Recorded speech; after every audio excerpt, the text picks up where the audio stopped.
Introducing the epic new Swift. Time to go swifting.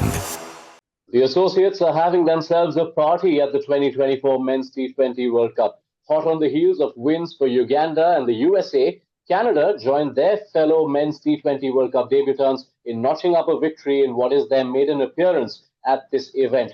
They do so at the expense of Ireland, who were dealt a hammer blow in their bid to go further in the competition. We look back on match number 13 on Maruti Suzuki Arena, presents ESPN Cricinfo Timeout, where we have the pleasure of Niall O'Brien's company, who joins us from New York.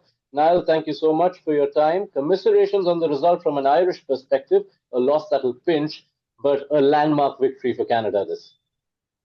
Yeah, disappointing from an Ireland perspective, really poor performance. But, you know, if you're looking at the bigger picture, the growing of the game, the world game, a 20-team tournament, this is a great victory for Canada.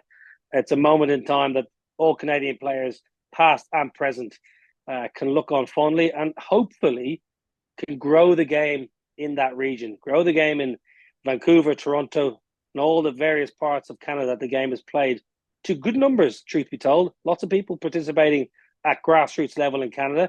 So let's hope they're watching and let's hope we can grow from there.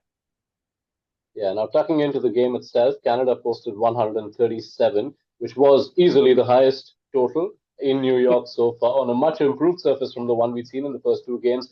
But still, you thought, given a better surface, Ireland had their chances. That chase didn't go anywhere. It's only taken a late surge from Dockrell and Adair, which has got the margin closer, but as such, that chase never took off. Chase never took off, but the day started so well. You know, 10 o'clock in the morning, Paul Sterling won the toss, and that was to a lot of relief. I think everyone felt like, right, that's a big toss to win. You got to bowl first. Canada got too many. Truth be told, they got way too many. You know, 115, 120 should have been the target to try and restrict. In the end, the chase just got off to the worst possible start. You know, once again, the top order has had some difficulties in the recent times, and it just looks like there's too many players searching for some kind of relevance of authority at the crease, and there's not a calming influence batting throughout that order. Even Harry Tector is really battling at the moment. He's had a really poor 4 or 5 games. So the chase never got going. You mentioned Mark Adair and George Dockrell. While they were striking the ball cleanly, the Ireland fans had a glimmer of hope. But in the end, Ireland were totally outplayed by Canada, an associate nation who played a superb game of cricket. You know, they really adapted to conditions. You look at the team they selected. They brought in an attacking leg spinner in Junaid Siddiqui, who's of the Samuel Badri mould. That was a wonderful thought process. You got runs on the board, you bring an extra spinner into the team, and it played out beautifully. Bowling his leg spin alongside the captain, Sad bin Zafar, who bowled superbly well and led the team well. So the chase never got going. It's a very, very low moment. I'm not going to lie, mate. It's a low moment in Irish cricket history, that, because after the loss to India, there was a chance to put things right, and it looks very difficult from here on in.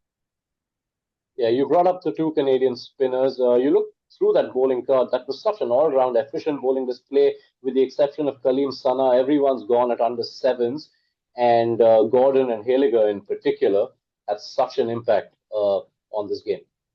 Yeah, two big, strong men, you know, Dylan Haliger and Gordon, who are going to both thump the pitch. They're not even thinking about going full. They're not going to go near the popping crease or near the toes. They're going to bowl back of a length on that 6 meter mark, and that's so effective on that surface. Whether you get a bit of movement off the pitch, but actually a little bit extra bounce. Normally, Dylan Haliger is an excellent death bowler with his Yorkers, but today he appreciated what needed to be done. Slam a length, slam a hard length, get your boundary riders in the right position, and get players going across bat shots. I think, I'm so impressed with Canada today. Their plans, their preparation, but most importantly, all teams can plan and you prepare, and this analysts will give you this, that, and the other. It's up to the 11 players to execute, and I thought Canada did that so well today. The execution was spot on, so they deserve a massive tap on the back for that.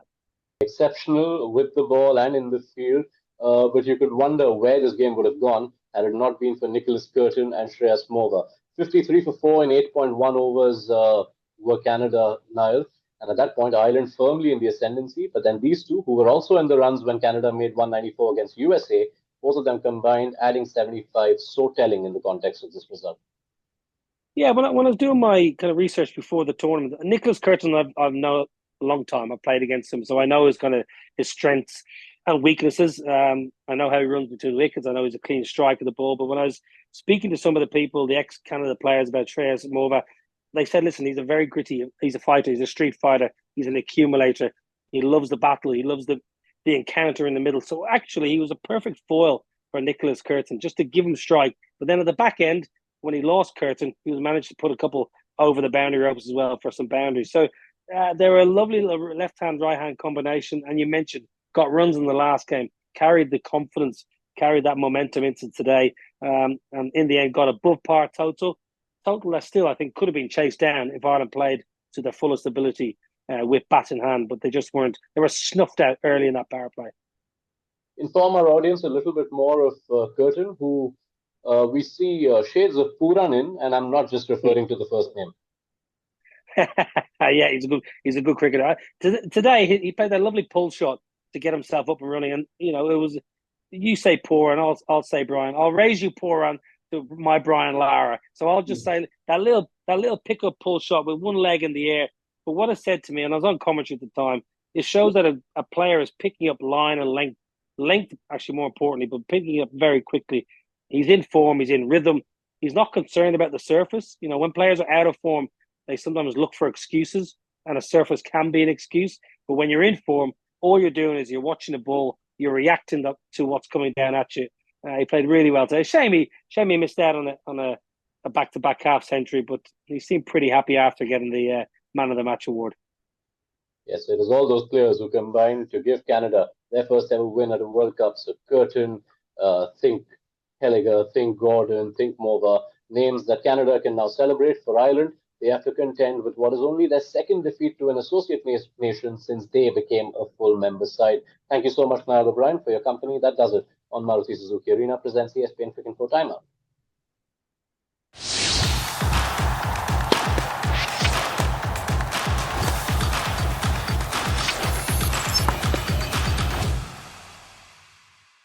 Introducing the epic new Swift. Time to go swifting.